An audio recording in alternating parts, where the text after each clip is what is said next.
Neal Bell. And Valerie Bell. We're located midway between Sile, Staten, and Lyons. We variously call it the Bell Tree Farm and Fangorn Forest from the trilogy of Lord of the Rings, because I consider myself the Fangorn Forest Ent, which is a tree herder, and it fits. We own this tree farm, which is 240 acres, about half of it in grass seed and half in timber, and we've been here for more than 50 years. We've converted everything we can to timber. We run this as a farmer would run a farm. It's here to produce timber so that we can sell timber. It is a wonderful place to live. We have everything from deer that are tame enough to come in the house and have breakfast with us at the table. We have literally dozens and dozens of hummingbirds, and we try to take care of the animals that are around here. So we've had cougar. We reached an understanding very quickly. He goes that way and I go this way. I do ring one of the big old monster trees about every 4 years and let it die for habitat for whatever lives in dead old trees.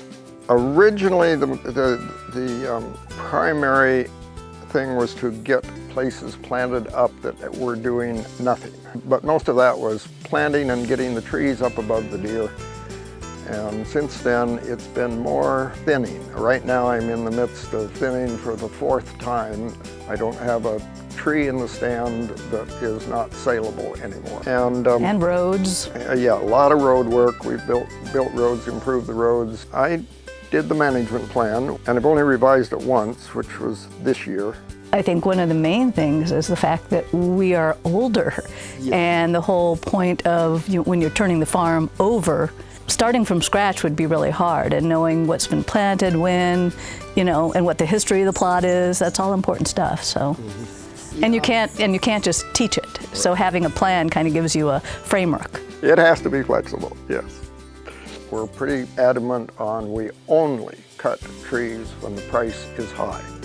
Obviously, having a certified tree farm and being members of the various tree farm organizations in the county, I get a lot of information in going on tours. Usually I pick up something new every time, and people come out here for tours.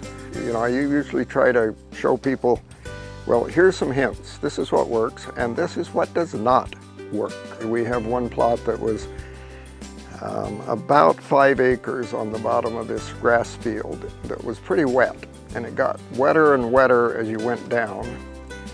And I made a decision that I can't decide what to plant on the bottom part.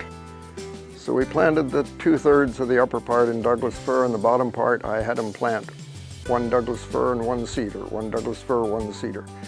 At first the cedars outgrew the Douglas fir, and then pretty soon the firs start to die on the bottom, and I just figured Mom and Pop, Mother Nature and Father Time will take care of it, and they will manage it for me.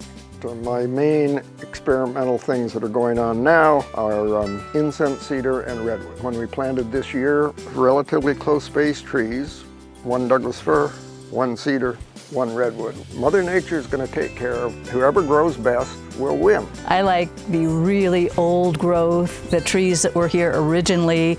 They're not improved stock. I mean, it's not a very big area because it's not very productive, but it's gorgeous. My favorite places are on a couple of stands. They're about 10 acres each that I planted.